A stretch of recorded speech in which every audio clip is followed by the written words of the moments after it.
que eu não estou conseguindo falar aqui no chat. Criar o canal para participar.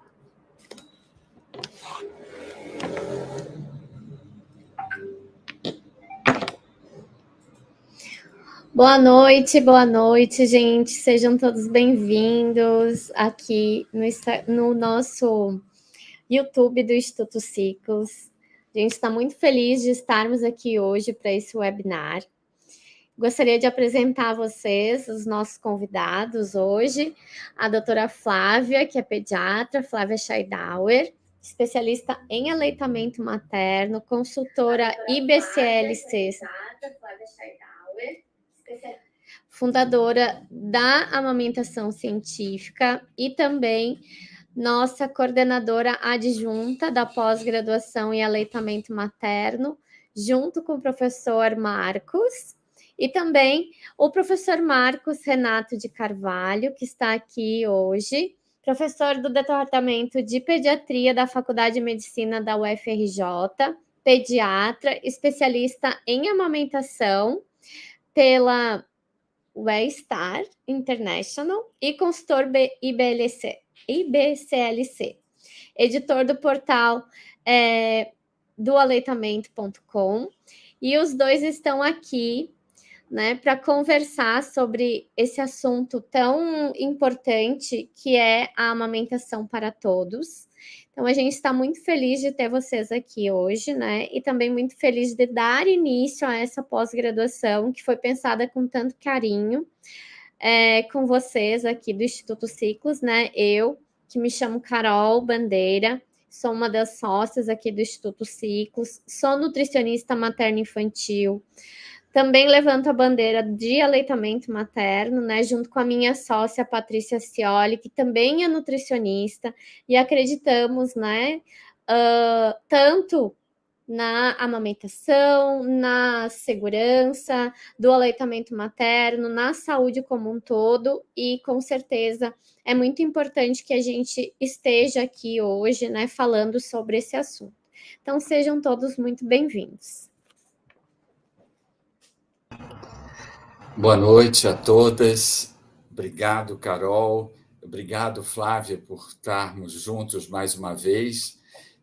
Então, hoje é a nossa primeira pré-atividade da nossa pós-graduação em aleitamento, bases científicas à prática clínica, e a gente escolheu como tema a Semana Mundial de Amamentação desse ano, e depois a Flávia vai falar sobre o Atlas, essa documentação nova desse grupo global de amamentação, que dá as estatísticas de como anda a amamentação no mundo. Então, a gente vai ser bem prático para a gente ter tempo para ouvir vocês. Então, eu vou falar uns 20 minutos, a Flávia faz uns 20 minutos e a gente ainda tem 20 minutos para conversar, tá bom? Então, muito obrigado pela presença de vocês. Amamentação para todos. O que o ABA propõe para 2024, né? Para a nossa Semana Mundial de Amamentação? Esses são os grupos em que eu participo com muito orgulho, e essa serve como uma declaração de conflito de interesses, né? Então, essa é a pergunta que eu vou tentar responder para vocês. Qual o conteúdo que devemos difundir na Semana Mundial desse ano, né? O que quer dizer, o que a UABA quer nos dizer, né? E a gente precisa se preparar. E o tema da UABA geralmente é sempre em inglês, né? E desse ano foi assim: Close the Gap, Breastfeeding Support for All, que a gente está traduzindo como reduzindo a lacuna, apoio à amamentação para todos. Ou seja, tampando esse buraquinho, né? Tentando atingir esse espaço que ainda não está sendo atingido. Eu gostei muito dessa imagem que a gente fez para difundir inicialmente o tema da semana, porque a UABA ainda não tem o logo da semana desse ano, o Action Folder não está pronto, então só tem uma pequena apresentação da semana e isso que a gente vai tentar conversar com vocês. Vocês se lembram que a Semana Mundial de Amamentação começou em 1992, então a gente vai para a 33ª Semana Mundial esse ano. Essa primeira Semana Mundial a gente não chegou no Brasil a comemorar, porque naquela época não tinha internet e o material não chegou a tempo, e sempre tem um tema. Em 92 foi a iniciativa Hospital Amigo da Criança. E no Brasil a gente tem a satisfação do único país do mundo da nossa semana durar 4 semanas, durar um mês, graças ao Agosto Dourado. Isso é muito bom. A promoção da amamentação é imprescindível, né? E tem que ser feita constantemente. Então, a gente começou a difundir essa ideia, né? Junto com a querida Flávia, da Amamentação Científica, aqui com a Ciclos, no aplicativo, no nosso aplicativo de aleitamento, a gente produziu um texto com essa linda imagem mostrando a diversidade humana e temos a atingir todas essas mulheres ou todas essas pessoas que amamentam, né? E a UABA, mais uma vez, pede para a gente fazer um link entre os Objetivos do Desenvolvimento Sustentável, que é a agenda da ONU para 2030, com o tema da Semana Mundial.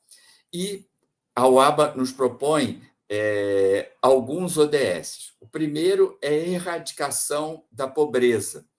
E o pessoal lá de Mato Grosso do Sul tem um programa de promoção e humanização de saúde, o Rodrigo Carvalho está à frente, e ele fez um trabalho sensacional, que é pegar cada ODS, cada Objetivo de Desenvolvimento Sustentável, e linkar com a amamentação.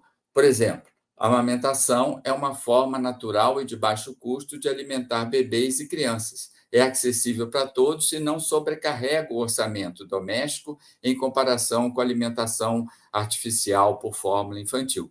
Então, a amamentação contribui para a redução da pobreza, que é o ODS 1. Outro ODS que a UABA nos recomenda: saúde e bem-estar. É lógico, a amamentação melhora de forma significativa a saúde, o desenvolvimento e a sobrevivência de bebês e crianças. Contribui também para a melhoria da saúde e bem-estar de pessoas cis e trans que amamentam tanto a curto como a longo prazo. Então, tem tudo a ver a amamentação com esse ODS também. Educação de qualidade. O que a amamentação tem a ver com educação? A amamentação e a alimentação complementar saudáveis são fundamentais para a facilidade de aprender. A amamentação, a alimentação complementar de boa qualidade, contribuem significativamente para o desenvolvimento mental e cognitivo e, assim, promovem o aprendizado. Já tem estudos do pessoal da Universidade Federal de Pelotas mostrando que as crianças que amamentam têm um QI mais elevado, né? E redução das desigualdades. Será que o aleitamento materno contribui para reduzir as desigualdades? Sim, as práticas de amamentação diferem em todo o mundo. A amamentação precisa ser protegida, promovida e apoiada entre todos, todas e todes, mas, em particular, entre os grupos pobres e vulneráveis, e isso ajudará a reduzir as desigualdades. E esse é o foco do tema, do espírito da Semana Mundial desse ano, que é atingir as pessoas da periferia, mais pobres, mais vulneráveis, que ainda não foram por nós acolhidas, né? E o último ODS é cidades e comunidades sustentáveis. O que quer dizer isso? Que na agitação das grandes cidades, as pessoas cis e trans que amamentam e seus bebês precisam se sentir seguros e acolhidos em todos os espaços públicos. Quando ocorrem desastres e crises humanitárias, pessoas cisgênero e transgênero que amamentam e crianças são afetadas desproporcionalmente. mulheres grávidas e homens transgrávidos e lactantes precisam de apoio especial durante esses momentos. E esse é um dos temas que a Semana Mundial desse ano aborda.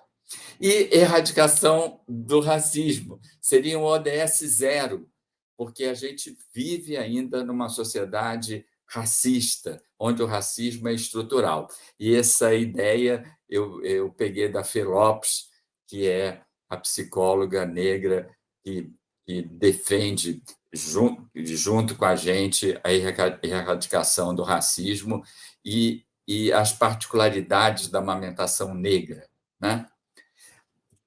Vocês sabem que a gente está sentindo na nossa pele o grande desafio das mudanças climáticas, né?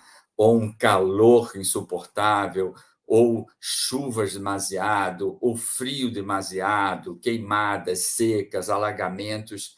E isso também é foco da Semana Mundial desse ano. Aliás, já foi tema exclusivo da Semana Mundial de 2009.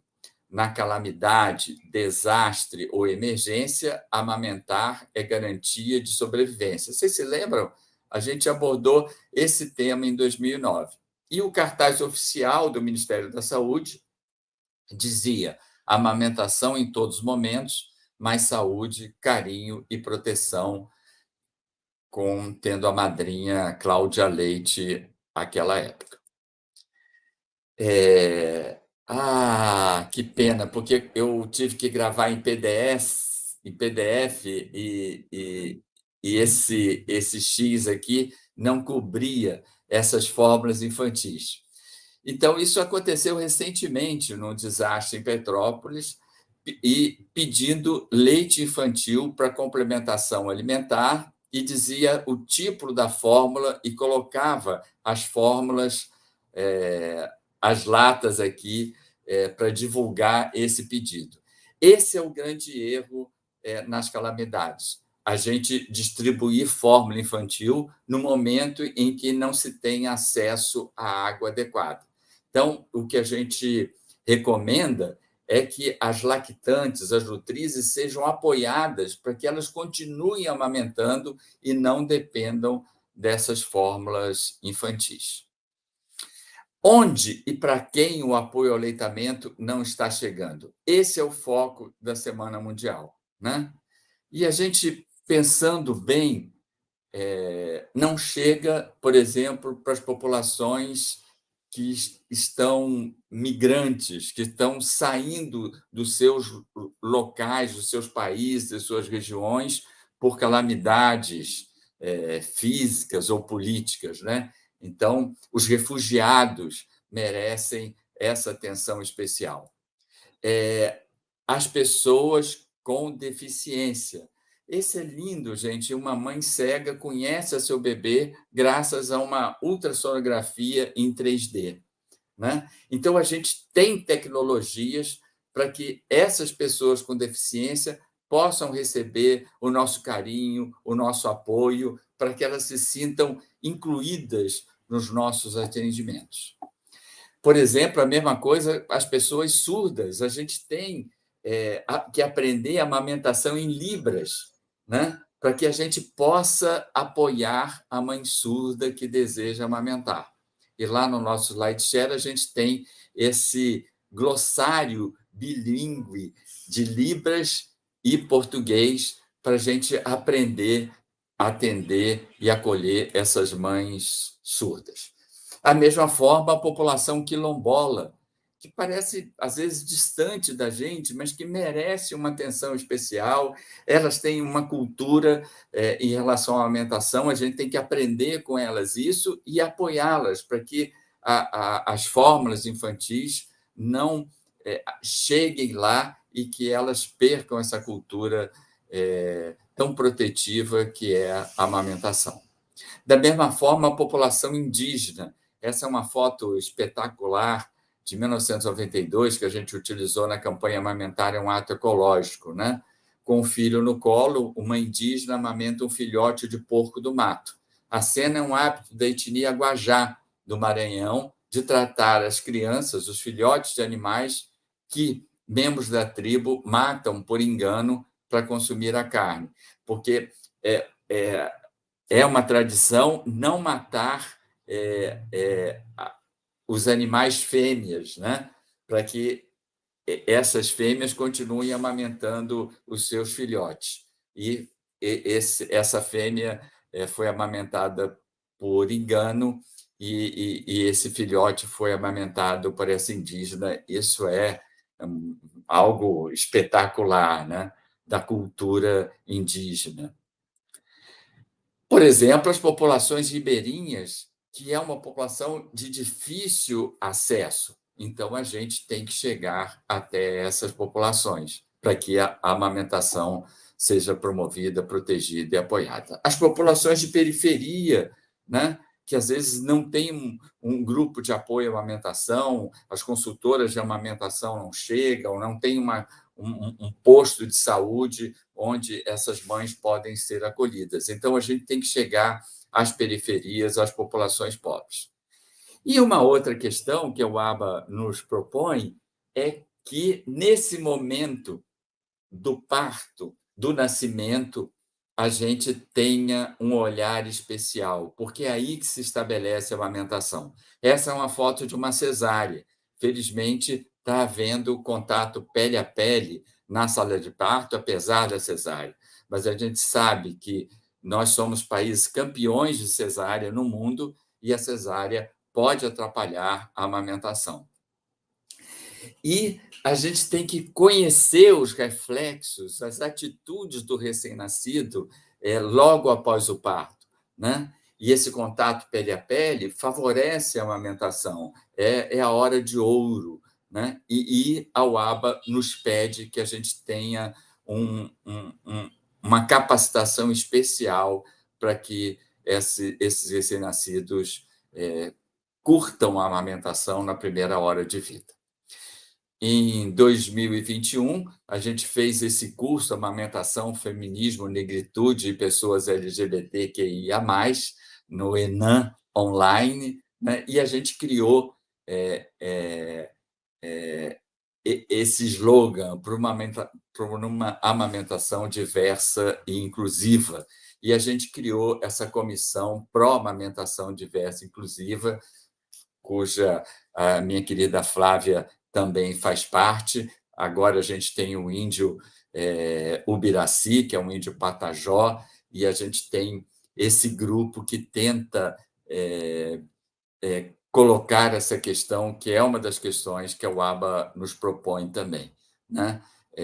E essa cartilha de atendimento inclusivo da lactação está disponível também no nosso SlideShare para as pessoas não cisgênero que desejam amamentar. Um homem trans pode amamentar, uma mulher trans pode amamentar, e a gente tem que saber apoiá-los. Então, como alcançar essas pessoas que desejam amamentar? Como prover apoio a quem não tem acesso ou não é bem acolhido? A melhor forma é a gente implementar as políticas públicas. O Brasil tem uma ótima política pública de promoção e proteção ao aleitamento materno. A iniciativa Hospital Amigo da Criança faz parte dessa política pública. A Unidade Básica Amiga da Amamentação é política pública no estado do Rio de Janeiro e em alguns municípios. Por exemplo, a Estratégia Amamenta e Alimenta Brasil é uma política pública para a rede básica de saúde. Por exemplo, a Pastoral da Criança faz um trabalho espetacular de apoio à amamentação nas periferias.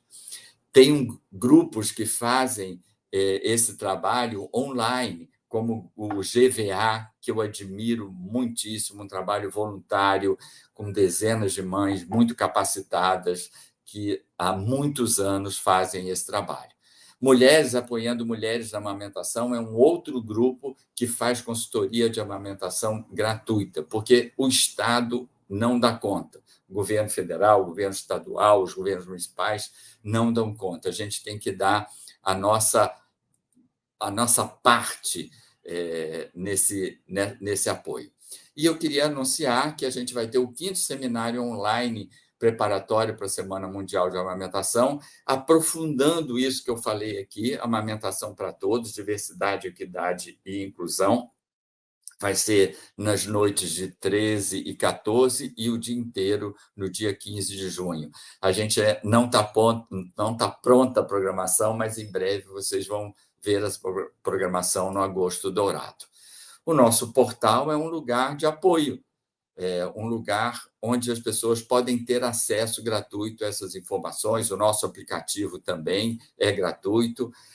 Os nossos perfis a gente coloca à disposição da amamentação. Esse é um trabalho que eu realizo na Rocinha, aqui na favela da Rocinha, há mais de 25 anos, dando uma aula de amamentação para essas gestantes, como uma das aulas nos cursos que elas têm na Rocinha. Então, o meu tempo já acabou, passei 2 minutinhos e quero que a Flávia complemente para a gente poder trocar e continuar esse debate. Muito obrigado. Boa noite, tudo bem? É uma honra para mim estar aqui junto com o professor Marcos. Eu vou conversar com vocês sobre os resultados globais da amamentação, né? E depois a gente vai discutir um pouquinho sobre isso que o professor Marcos já apresentou, sobre todas essas políticas públicas. Eu vou esperar o pessoal da... Ótimo. Pronto. Eu não sei por que está azul. Tá aqui, pontuação global de amamentação 2023. Mas não sei por que está azul. Tá. Agora tá bom. Essa imagem é do próprio Scorecard 2023. Quero declarar, né, que eu não tenho nenhum conflito de interesse relacionado à indústria alimentícia ou farmacêutica, que qualquer referência à palavra mãe, materno ou maternal não tem nenhuma intenção de excluir pessoas que amamentam e que não se identificam com essas terminologias. Para acessar na íntegra o relatório mundial, vocês podem ver o QR Code, mas também está aqui, é no site da Organização Mundial de Saúde. Ele tem em inglês apenas. Então, quais foram os destaques, né, que o Scorecard, que é esse relatório global do ano passado, trouxe para nós? Então, a Organização Mundial de Saúde fez esse levantamento das taxas dentro dos seus objetivos, que até 2030, 50% dos bebês do mundo sejam amamentados, e até 2030 nós temos uma outra meta, né, que é 70% dos bebês. Então, o que eles perceberam? Que houve, sim, um aumento na última década, né, em alguns países até de 10 pontos percentuais. A gente vai ver quais foram as principais ações implementadas que deram esse aumento, né, na pontuação. Que países como a África, a Ásia, a Europa e a Oceania tiveram um grande papel nesse aumento mundial. Os países que tinham pouca tradição de amamentação e que conseguiram aumentar suas taxas de amamentação, eles trouxeram muito resultado para o aumento global da amamentação no mundo. E países ali como a Quênia, Paquistão, Sérvia, Serra Leoa, tiveram muitos avanços políticos em relação à implementação do Código Internacional da Comercialização de Alimentos Infantis. Então, vou começar a passar para vocês os resultados aqui do relatório. Então, qual foi a tendência global em 2023? Né? Em 2013, nós tínhamos em torno de 38% dos bebês amamentados inclusivamente, em 2018, em torno de 40% a 41%, e através, né, do esforço aí global para aumentar as taxas, através de várias políticas públicas e da promoção do aleitamento, em 2023 nós conseguimos chegar em 48% dos bebês do mundo sendo amamentados. E lembrando que isso é uma média, vai ter países que amamentam muito menos e países que vão amamentar muito mais. O Brasil, nós estamos em torno de... Agora o professor Marcos não me deixa falar errado, eu acho que está em torno de 42% ou 45%. Isso, então, menos de 50%. Em 2025, então, a média, o alvo, né, da que a Organização Mundial de Saúde é chegar nos 50%, e em 2030 é chegar em 70% dos bebês amamentados. E isso a gente vai conversar depois um pouquinho, o professor Marcos já deu essa introdução, de como a importância da promoção do aleitamento em várias etapas tem um impacto nesse aumento da quantidade de bebês amamentados. A prevalência também aqui versus a meta. Então, aqui nesse gráfico do relatório, o que está em cinza é a prevalência atual e o que está em vermelho é o que se preconiza e que se quer alcançar em 2030. Então, a porcentagem de bebês amamentados, né, dentro da primeira hora de nascimento ou dentro da hora dourada, 46%, e se quer chegar até 70%. Porcentagem dos bebês menores de 6 meses em aleitamento materno exclusivo, mundo, então, está em 48%, a meta é chegar em 70%. Crianças amamentadas com 1 ano de idade, nós temos aqui 71%, e a média, e a meta que se quer chegar é em torno de 80%. E a porcentagem de crianças sendo amamentadas, né, até 2 anos de vida, nós temos aí em torno de 42%, e essa meta da Organização Mundial de Saúde é chegar até 60%. E por que dessas metas, né? Quando a Organização Mundial de Saúde faz uma política mundial, ela sempre pensa na prevenção de doenças, prevenção de óbitos, então, numa melhor alimentação, prevenção da desnutrição, prevenção de doenças relacionadas à alimentação, como anemia ferropriva e outras questões. Então, quando se pensa num índice alto de amamentação, nós queremos também prevenir a morte infantil, né, a mortalidade infantil, bem como as doenças relacionadas à falta de alimentação adequada. E quando nós conseguimos chegar nesse objetivo, a gente consegue ter uma melhoria total da qualidade de vida da população que está em amamentação. Então, quanto mais isso chega na população como um todo, melhor é. E aqui, para vocês verem, é o mapa, e tem umas coisas muito interessantes aqui. A cor fala quem mais aumentou nesses últimos 7, mais ou menos em torno aqui dos últimos 8 anos. O verde escuro é quem mais aumentou, mais de 10 pontos na sua porcentagem de amamentação total da população, e os que menos ou que decaíram são as áreas vermelhas. Então, aqui, o Brasil, ele aumentou em torno de 5 a 10 pontos percentuais, o que foi bem bacana. Mas se a gente for ver no mapa aqui, um país que tradicionalmente não está relacionado com altas taxas de amamentação é a China. E a China aumentou mais de 10 pontos a porcentagem de amamentação nos últimos 8 anos. Como a grande parte da população mundial está na China, nós tivemos aí um impacto muito positivo dentro disso. Os Estados Unidos praticamente não teve alteração, alguns países da África também não. E essa área cinza é onde não se tem dados do relatório ou porque não tem uma taxa de ainda referida. Então, esses países que foram avaliados de parte globalmente, foi muito interessante. E aí, nós temos que ver em contrapartida os países que tiveram diminuição nas taxas de amamentação, e aqueles que é o que está em laranja, e aqueles países que tiveram muita redução. E aí nós temos aqui países do Oriente Médio, países ali perto da região da Rússia, né, onde teve e está tendo, né, a questão de guerra e tudo. E aqui no Brasil, na América Latina, nós tivemos ali também 2 países. Eu acho que é Bolívia e Colômbia, não? Isso.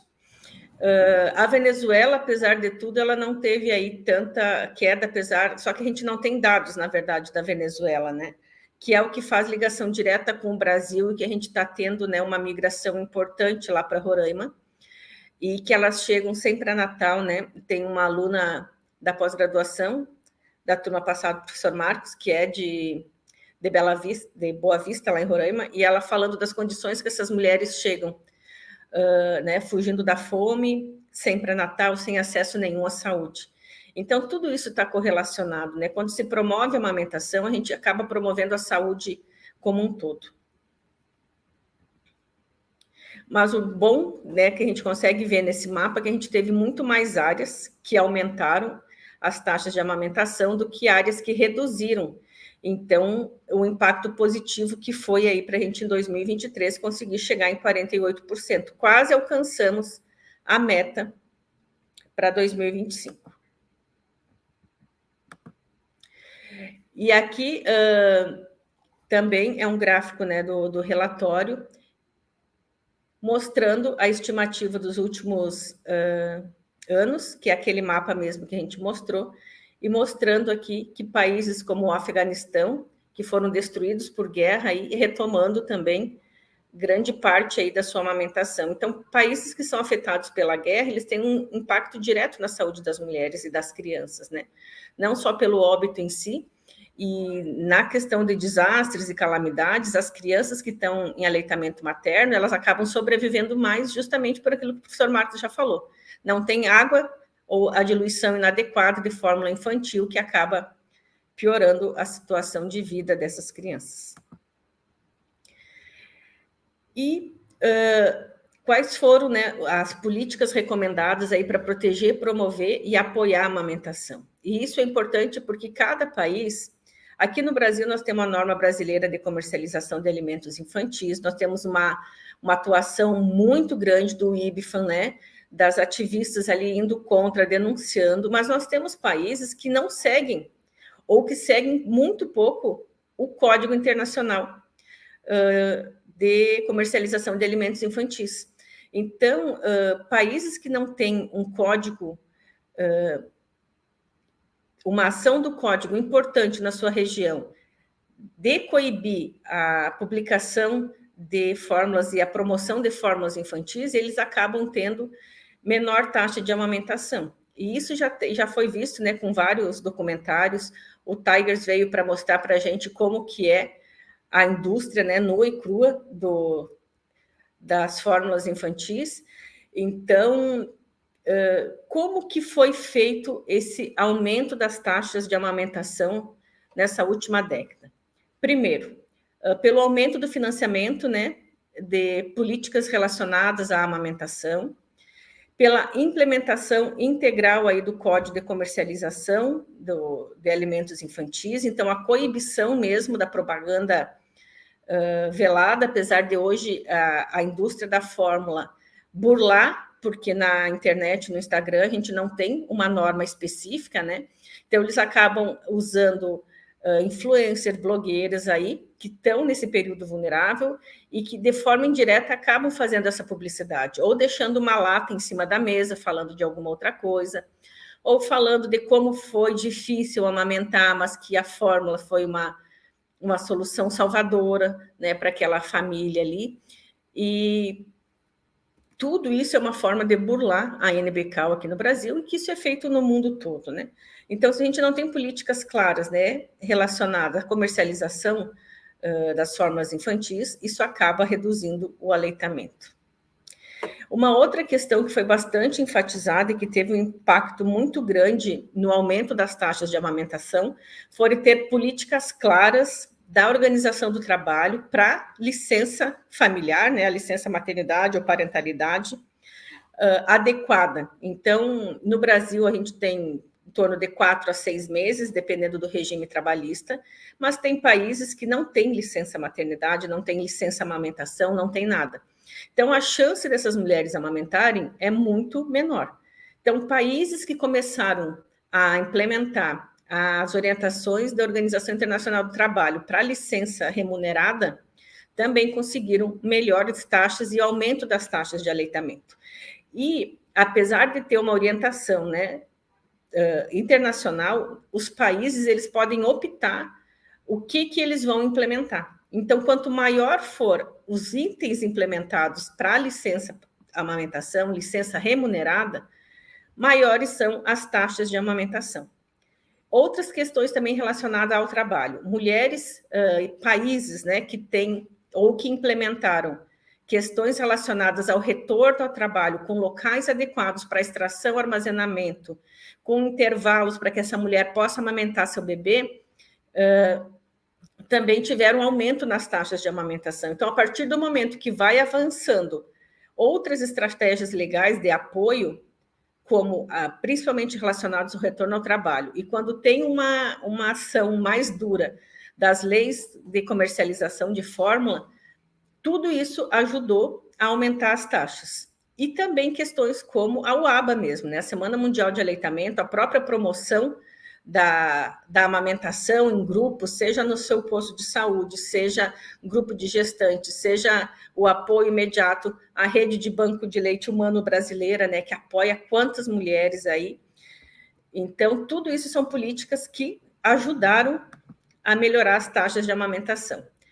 Relacionado aí agora ao atendimento hospitalar, nós tivemos aí uma porcentagem de países, né, com mais de 50% de instalações relacionadas ao alojamento conjunto. Aqui no Brasil, a nossa realidade, a gente de saúde, às vezes, nós pensamos que a nossa saúde é ruim, né, mas nós temos um sistema de saúde gratuito para a população, né, que garante acesso, pelo menos, sem tantas questões, como nos Estados Unidos, que se você não tem o dinheiro para pagar, você vai, muitas vezes, não ser atendido adequadamente. Nós temos países como a Coreia do Sul, onde, além da saúde ser paga, é extremamente cara, então as pessoas saem com uma dívida do hospital. E também, a realidade brasileira hoje, mesmo que o hospital não seja da iniciativa Amigo da Criança, nós temos, sim, o alojamento conjunto, apesar de tudo, né? Então, quando nós temos a iniciativa do Hospital Amigo da Criança e se implementa os 10 passos para o sucesso da amamentação já na maternidade, esses países tiveram aumento das taxas de amamentação. Então, mesmo que ainda a maior parte não sejam hospitais amigos da criança, o fato de implementar pelo menos os 10 passos do sucesso da amamentação, dessa estratégia, ajudou a aumentar. E uma coisa muito interessante, né, foi eles citarem que a melhoria é o acesso ao aconselhamento especializado em amamentação, e aí entra nós, profissionais da amamentação.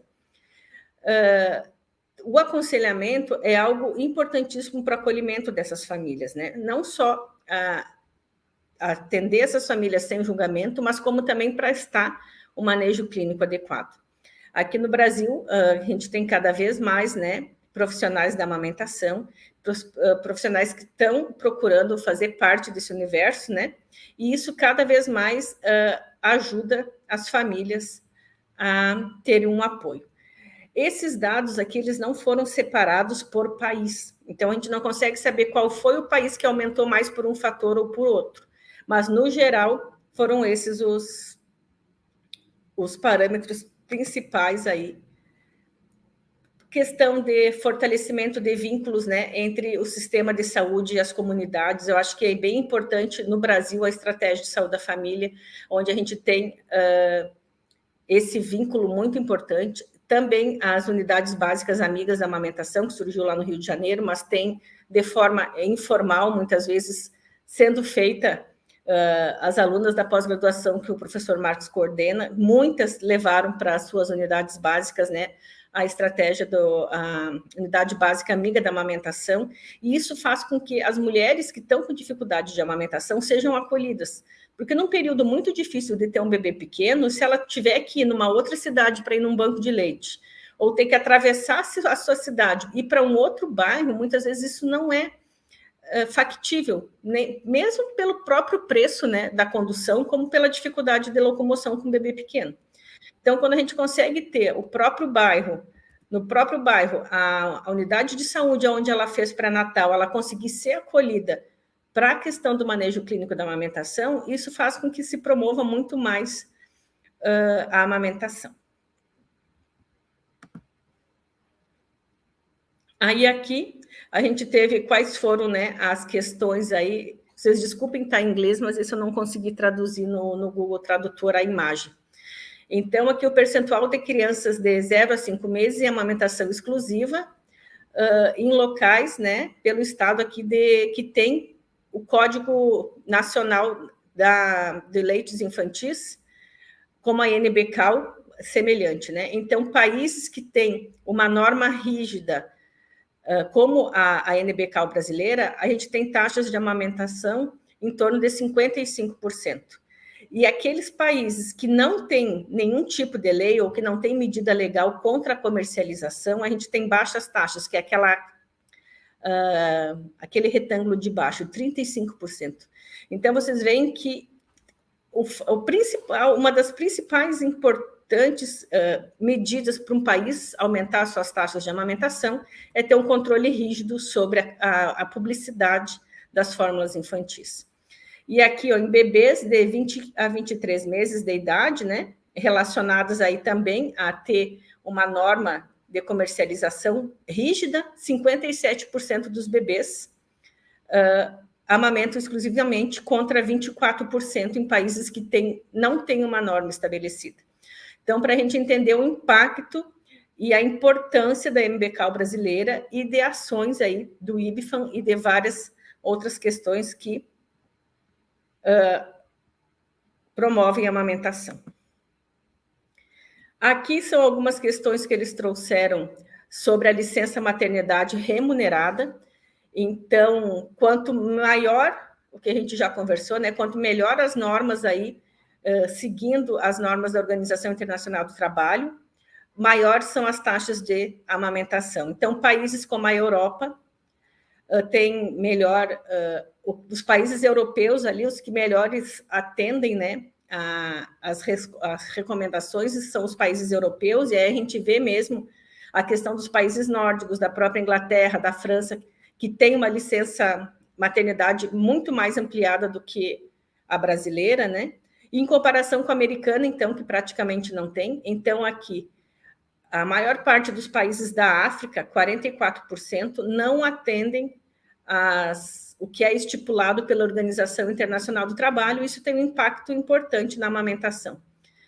A América, 54% também não atende a Organização Internacional do Trabalho relacionada à licença remunerada.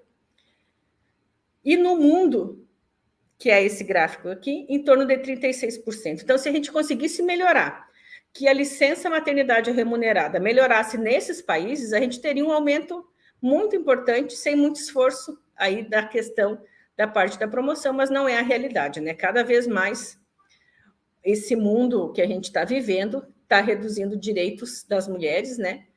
Ao invés de apoiar meio que numa contrapartida. A gente está vendo o que aconteceu, né, no Brasil, o que está acontecendo na Argentina, e isso acontece em vários outros países do mundo, né? E quais as políticas, então, segundo o relatório, ajudaram a aumentar as taxas de amamentação no mundo? Primeiro, a implementação do Código Internacional de Comercialização de Alimentos Infantis. Segundo, licença amamentação, aqui no caso a licença maternidade, né, remunerada. Então, a mulher, a família, enfim, quem for amamentar, ficar em casa, né, de forma remunerada para amamentar seu bebê. O aconselhamento habilitado, né, de amamentação e alimentação infantil. Então, as pessoas, os profissionais de saúde e quem vai lidar com essas famílias, ter um treinamento adequado para fazer o manejo clínico das dificuldades de amamentação e acolher mesmo nas dificuldades. A estratégia do Hospital Amigo da Criança, principalmente dentro dos 10 passos ali para o sucesso do aleitamento materno. O apoio à amamentação no retorno do trabalho, com as salas de amamentação, horários flexíveis, né? E o professor Marcos falou na sua fala ali a questão dos programas e políticas que promovem a amamentação, e nisso entra a Semana Mundial do Aleitamento Materno. Se a publicidade da fórmula gera desmame, se a gente fizer o contrário, promover a amamentação e o leite materno, a gente vai gerar melhores taxas de amamentação. E aí está o nosso papel, né? Como profissionais de saúde, como profissionais de amamentação, mesmo que seja uma ação pequena no seu local de trabalho, se cada um faz um pouquinho, a gente chega se a gente for pensar no global, cada um fazendo um pouquinho, a gente consegue fazer uma política de promoção que atenda aí todas essas questões. O que o senhor achou desse relatório, professor Marcos? Eu achei muito interessante, eu acho que ratifica várias iniciativas que a gente já vem implementando, né? Mas que precisa ter também, porque eu acho que a gente deixa muito tudo em cima do governo federal, mas os governos estaduais, os governos municipais também precisariam ter políticas de aleitamento, né? E como você falou, todas essas 8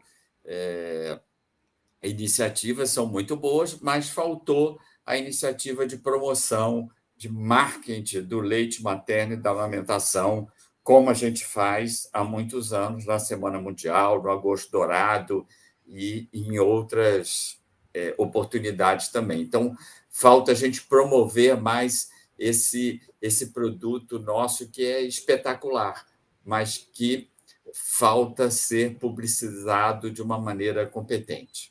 Parabéns pela sua apresentação, muito, muito boa. Obrigada, professor Marcos. E eu queria aproveitar também para falar da nova turma de pós-graduação, que o professor Marcos está lançando agora em abril, pelo Instituto Ciclos, né? A turma vai começar em abril de 2024, tem uma duração aí de 12 meses. Os módulos vão ser híbridos, né? Alguns vão ser presenciais com transmissão online, outros online. Tem o reconhecimento do MEC, e é a nata, né, como eu digo aí, da amamentação. A gente vai ter desde módulos ali da fundamentação da amamentação, como a fisiologia, estomatognático, questões assim, mas principalmente como voltar isso para a nossa prática clínica, né?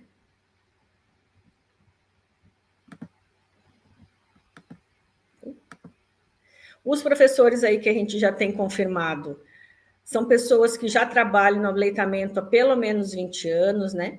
Tem o professor Marcos, a professora Márcia Machado, do Ceará, que vai falar sobre amamentação de pessoas com deficiência. São todos professores, né, com ampla, não só teoria na parte da amamentação, mas que fazem da sua atividade uma questão aí relacionada mesmo à prática e à vivência da amamentação, né? A Lúdia, a doutora Maria Tereza Sanches Fono, então nós temos docentes, é uma pós-graduação multiprofissional, então teremos professores psicólogos, fisioterapeutas, nutricionistas, pediatras, né? Odontopediatras, enfim. Aqui a Lúdia Tavares, nossa querida, que foi a coordenadora da minha pós-graduação, vai estar conosco também. A Fê Lopes vai estar com a gente, vamos ter a professora Nina, da Casa Curumim, a Fê Lopes, que faz muito, né, a parte de amamentação e negritude, ela esteve conversando com a gente no Café com o Especialista, e nós vamos estar ajudando a promover a Semana Mundial da Amamentação Negra, que acontece na última semana de agosto. O professor Edson, da obstetra, que fala muito sobre a humanização do parto e nascimento, intercorrências com a nutriz, inclusive há pouco tempo ele esteve na China, onde ele foi falar, né, de parto humanizado e pré-natal baseado em evidências, e ele trouxe algumas questões para nós, que apesar aí da China estar correndo atrás da questão relacionada à saúde, ainda tem bastante questão relacionada à humanização do parto e nascimento, bem como da amamentação.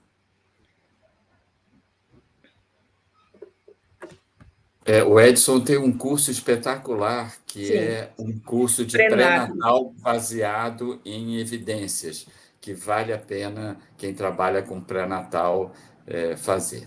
E aí está, né? Mais informações. Isso, quem quiser mais informações, o QR Code vai direto para o WhatsApp do Instituto Ciclos, e a gente vai colocar também o QR Code para vocês terem mais informações na página. E eu gostaria de convidar vocês também para o Café com o Especialista, que acontece no YouTube da Amamentação Científica, uma vez por mês, com mulheres que têm um papel importante dentro da amamentação. E toda terça-feira, ao meio-dia, a gente tem a Terça Científica, que fala sobre um artigo científico importante aí para a nossa prática clínica da amamentação. A Lud está aqui com a gente. Eu achei que eu fosse encontrá-la lá em São Paulo, mas ela estava dando aula, não deu tempo. Um abraço para você, Lud. Obrigado, Lud, pela sua presença. Acabamos de citá-la. Flávia, coloca o link do YouTube da amamentação científica também. Pode tirar os slides, Carol, se tu quiser, ou deixa esse por causa do QR Code.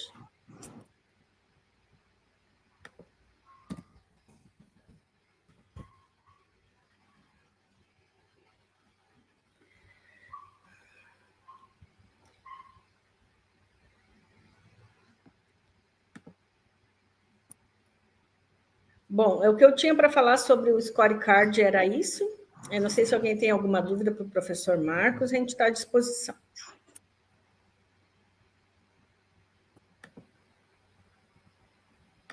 E quem perdeu essa apresentação, a gente vai ficar no YouTube do Instituto Ciclos e a gente vai colocar no nosso canal do YouTube do aleitamento.com também, tá bom?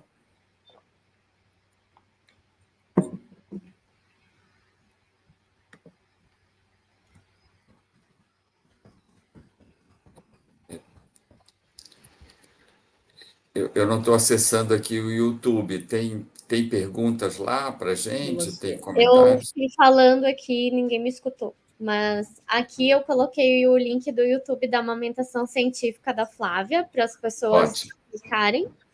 E assim conseguem acessar já. Tem uma pergunta ali, ó. Temos excelentes políticas de aleitamento. Como fazê-las valer? Que sugestões, né, que poderíamos fazer para fazer valer as políticas de amamentação? A pergunta está na tela. Muito bem, Lud. Esse é o dilema. A gente tem uma excelente política, uma política integral, abrangente, mas ela precisa ter mais recursos. Felizmente, agora a gente tem como coordenadora da área da criança e do aleitamento a Sônia Venâncio, que é uma pessoa, uma profissional que veio do Instituto de Saúde e tem uma tradição muito boa, não só acadêmica, mas de apoio aos municípios em relação à promoção, proteção, apoio ao aleitamento. Mas,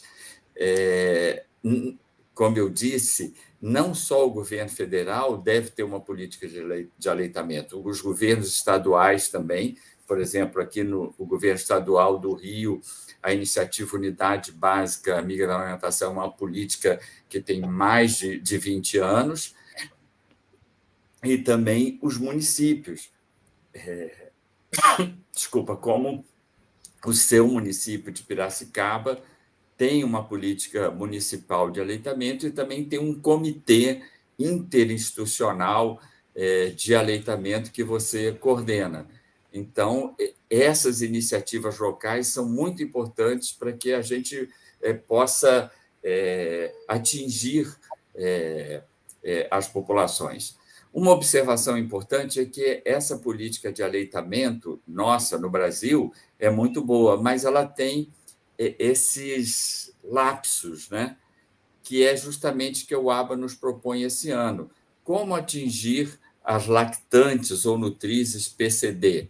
Como atingir as lactantes nutrizes indígenas, quilombolas, ou pessoas que amamentam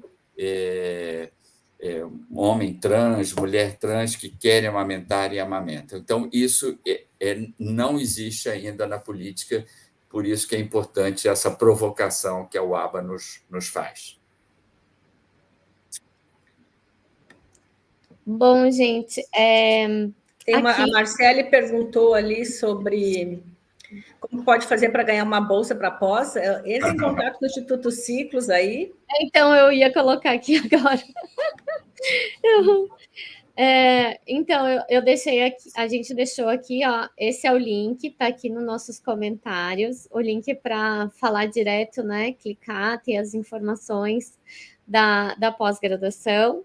Aqui na tela também, a gente tem o QR Code para você apontar e poder fazer a sua inscrição da pós-graduação, tá? Que é com preço bem legal.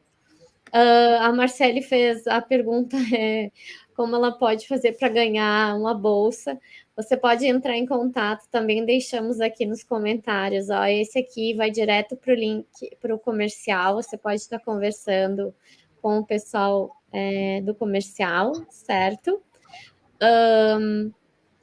E a Lud botou mais alguma coisa.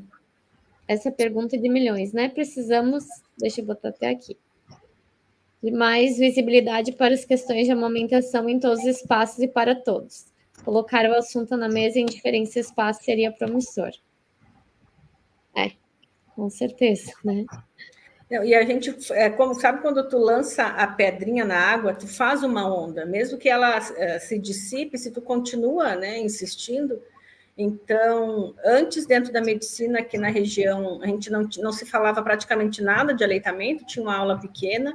Hoje, a gente já tem um ambulatório que atende a amamentação dentro do curso de medicina, então, isso é importante também, essas questões relacionadas ao ensino, tanto a pós-graduação, quanto mesmo a graduação, porque quanto mais pessoas estudando a amamentação, maior é as pessoas, assim, apoiando a amamentação, né? Então, isso é muito bom. Olha a Rosilene ali. A Rosilene colocou: trabalhei em hospital amigo da criança, só que as mães não vêm preparada para amamentação quando vem da rede pública. Isso é uma coisa que está mudando, viu, Rosilene? Cada vez mais, né? As pessoas que estão se especializando em amamentação e que retornam e que atuam nas unidades básicas de amamentação, elas têm atuado um pouco melhor nessa questão. Mas, claro, que a gente precisa de políticas maiores para que essas profissionais tenham tempo de fazer consultorias de pré-natal. E também, aonde tem a estratégia de saúde da família, a gente pode deixar uma das consultas do pré-natal da enfermagem, ou da parte médica também, para fazer orientação não só sobre o parto, mas sobre a amamentação. E isso a gente precisa mudar um paradigma, né? Porque as pessoas focam apenas no parto durante o pré-natal, mas a partir do momento que a gente conseguir fazer a consulta de amamentação no pré-natal, a gente já pode melhorar esse cenário. Eu concordo com você, Flávia, e esclarecendo a Rosilene, que se a gente for comparar as ações da rede privada com as ações do SUS em relação à amamentação, o SUS ganha de lavada. Porque no SUS há uma série de políticas, iniciativas e de treinamento, de capacitação, inclusive gratuitos, em amamentação. E na rede privada isso não é a prioridade. Para você ter uma ideia, 95% dos hospitais amigos da criança são da rede pública e pouquíssimos são da rede privada. Verdade. Mais alguma pergunta, gente? Um comentário da sua experiência, né? A gente vem conversando com o Instituto Ciclos, com a professora Flávia, a gente gostaria muito de dar muitas bolsas, né?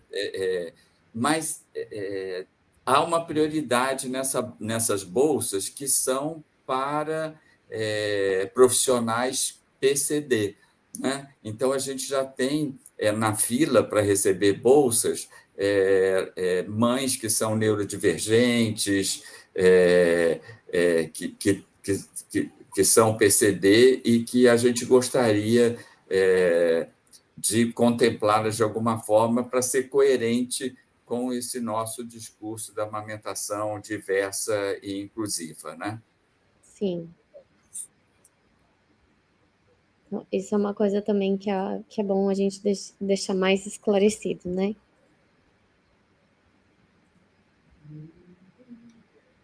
É o princípio da equidade, né?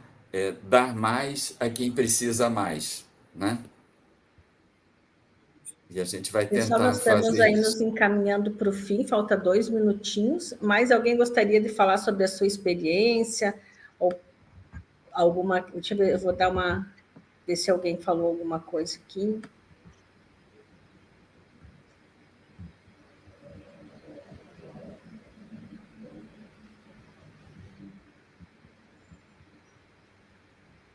Bom, pessoal, a gente tem um prazer imenso de ter estado aqui com vocês. A gente vai continuar seguindo, nos encontrando, tá bom? A gente tem outras lives programadas, inclusive essas periódicas da amamentação científica, que são sempre muito ricas, e a gente quer agradecer a presença de vocês e que vamos continuar nos mantendo em contato, tá bom?